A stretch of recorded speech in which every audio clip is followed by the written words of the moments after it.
एक कहावत है ना कि खाने के दांत अलग और दिखाने के दांत अलग। बिल्कुल वही हो रहा है दिल्ली में। एक संगठन जो भारत में गजवा हिंद करना चाहता है, जो भारत में शरीयत लागू करना चाहता है, वो संविधान बचाओ रैली कर रहा है। वो कह रहा है हमें संविधान बचाना है, जबकि उस संगठन की पूरी जो उसका जो नेटवर्किंग है वो संविधान की आड़ में संविधान को खत्म करना चाहता है।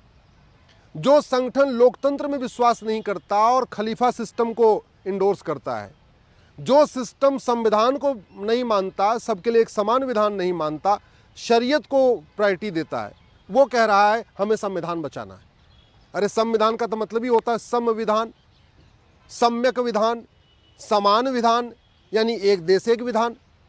और वो संगठन कह रहा है कि अगर वक्फ बोर्ड में, वक्फ कानून में छेड़छाड़ हुई तो देश में अराजकता आएगी, धमकी भी दे रहा है। एक तरफ कह रहा है संविधान बचाना है, दूसरी तरफ कह रहा है वक्फ कानून चलना चाहिए, वक्फ बोर्ड चलना चाहिए, वक्फ ट्रिब्यूनल चलना चाहिए, जो पूरी तरीके से संविधान विरोधी है। भारत के संविधान में कहीं WAQF वक्फ लिखा ही नहीं है। भारत का संविधान मजहब के आधार पर कोई भी नियम कानून बनाने का विरोध करता है। भारत का संविधान कहता है न मजहब के आधार पर कोई नियम होना चाहिए, न मजहब के आधार पर कोई कानून होना चाहिए, न मजहब के आधार पर कोई बोर्ड होना चाहिए, न मजहब के आधार पर कोई ट्रिब्यूनल होना चाहिए, न मजहब के आधार पर कोई मंत्रालय होना चाहिए, न मजहब के आधार पर कोई स्कीम होना चाहिए। और वो संगठन जो एक तरफ कह रहा है संविधान बचाना है और दूसरी कहता है नहीं मजहब के आधार पर हमें मंत्रालय चाहिए, अल्पसंख्यक कल्याण मंत्रालय चाहिए, मजहब के आधार पर हमें बोर्ड चाहिए, वक्फ बोर्ड, मजहब के आधार पर हमें ट्रिब्यूनल भी चाहिए, वक्फ ट्रिब्यूनल, मजहब के आधार पर हमें योजना भी चाहिए, मजहब के आधार पर हमें लोन भी चाहिए, मजहब के आधार पर हमें वजीफा भी चाहिए, मजहब के आधार पर हमें किसान सरकार की सभी योजनाओं का लाभ भी चाहिए। ये बहुत बड़ी साजिश है, इसको आपको समझना पड़ेगा। आपको इस बात को समझना पड़ेगा कि संविधान की आड़ में संविधान को खत्म करने की बहुत बड़ी साजिश चल रही है। लोकतंत्र का उपयोग करके लोकतंत्र को खत्म करने की साजिश चल रही है। भारत में माइनॉरिटी मेजॉरिटी का जो स्कीम है, उस माइनॉरिटी के नाम पे मेजॉरिटी को खत्म करने की साजिश चल रही है। भारत में केवल और केवल अपने माइनॉरिटी स्कूल के नाम पे मेजॉरिटी के खिलाफ नफरत सिखाया जा रहा है। जो स्कूल चल रहे हैं उनमें नफरती स्कूलों में क्या सिखाया जाता है आपको पता है ना? वंदे मातरम बोलना हराम, भारत माता की जय बोलना हराम, माता पिता का पैर छूना हराम, भारत की संस्कृति को मानना हराम, भारत के त्योहारों को मानना हराम, भारत की तरीके से वस्त्र पहनना हराम, भारत की वेशभूषा हराम, सब कुछ हराम, मंदिर जाना हराम, पूजा करना हराम, होली दिवाली मनाना हराम, सब कुछ हराम। और फिर कह रहे कि नहीं हमारा भी खून यहाँ की मिट्टी में शामिल है। ये भी कह रहे कि नहीं हमें संविधान भी बचाना है। इस पाखंड को आप समझिए। मैं बार बार कह रहा हूँ, इससे निपटने का एक ही तरीका है, अपने नाम के 5000 लोगों को जोड़िए। यदि आपका नाम राम है तो भारत के 5000 राम को जोड़ लीजिए। आपका नाम आकाश है तो भारत के 5000 आकाश को अपना फ्रेंड बनाइए। आपका नाम वीरेंद्र है तो भारत के 5000 वीरेंद्र को अपना फ्रेंड बनाइए। आपका नाम शैलेंद्र है तो भारत के 5000 शैलेंद्र को अपना फ्रेंड बनाइए। इसका फ़ायदा क्या होगा इसका समझिए। क्योंकि जो नाम हिंदू का होता है वही जैन का होता है, वही बौद्ध का होता है, वही सिख का होता है। तो जब आप अपने नाम के आधार पर लोगों को फ्रेंड बनाएंगे तो हिंदू जैन बौद्ध सिख आपके फ्रेंड बन जाएंगे। जो नाम ब्राह्मण का वही क्षत्रिय का, वही वैश्य का, वही दलित का है। तो नाम के आधार पर फेसबुक फ्रेंड बनाएंगे तो आप ब्राह्मण क्षत्रिय वैश्य दलित को अपना फ्रेंड, आपके फ्रेंड बन जाएंगे। जो नाम कश्मीर में है वही केरल में है, वही बंगाल में है, वही गुजरात में है। तो यानी सभी क्षेत्र के लोग आपके मित्र बन जाएंगे।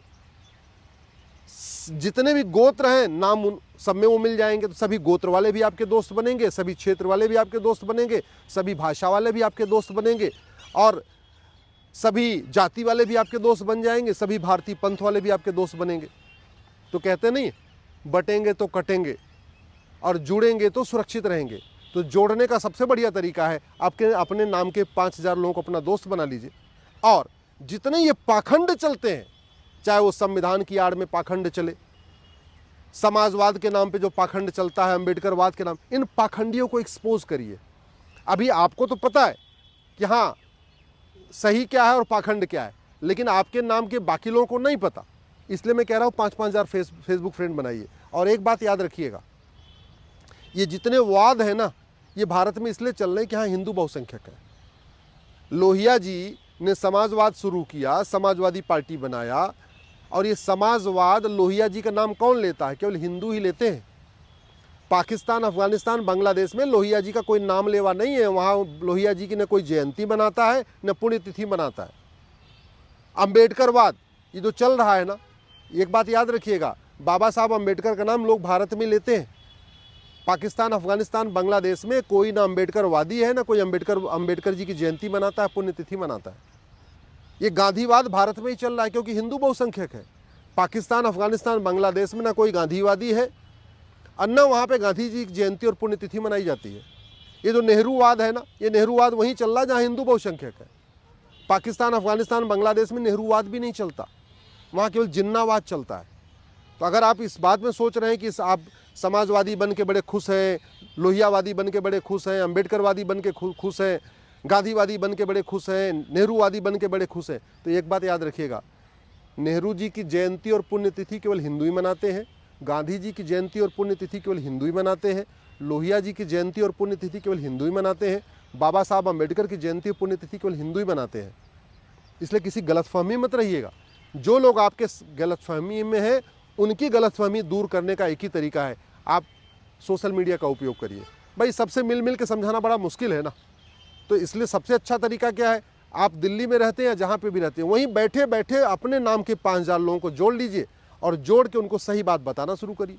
जो वीडियो आपको सही लगता है अपने फेसबुक पे डाल दीजिए, जो बात आपको सही लगती है अपने व्हाट्सएप पे डाल दीजिए, जो बात आपको सही लगती है अपने स्टेटस पे लगा दीजिए, जो बात आपको सही लगती है अपने ट्विटर पे डाल दीजिए।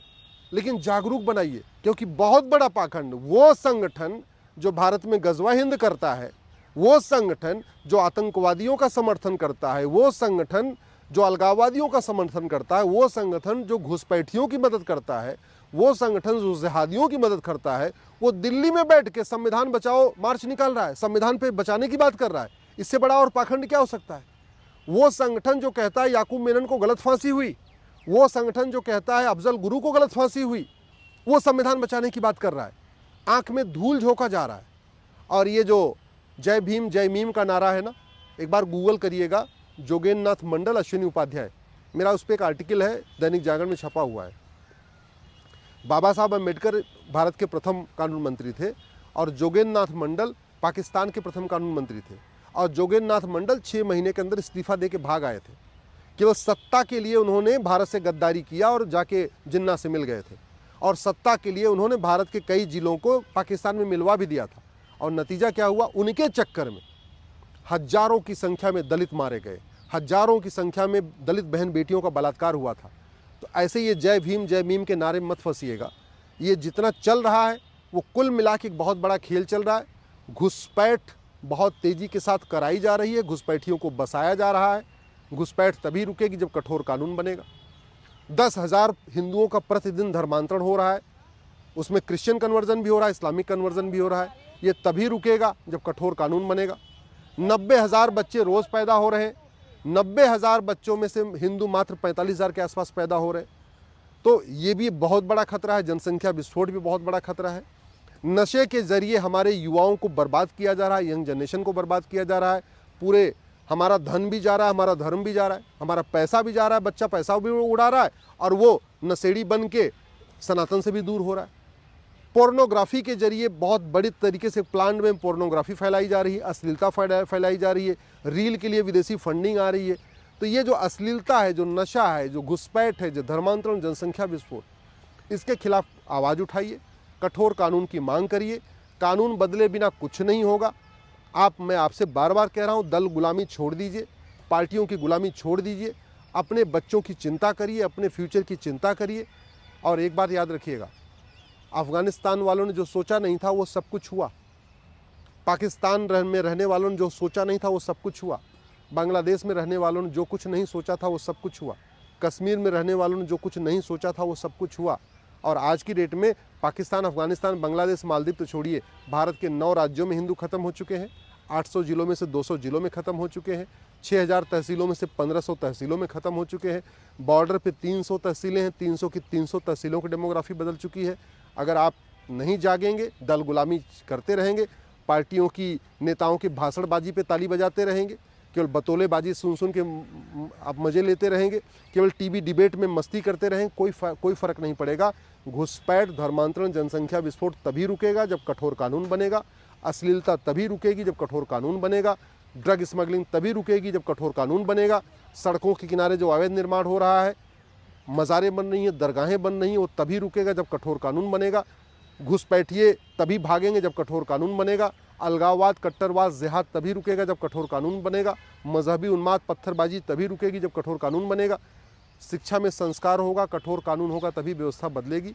इसलिए मैं आपसे निवेदन कर रहा हूँ, दल गुलामी छोड़िए और कठोर कानून की मांग करिए।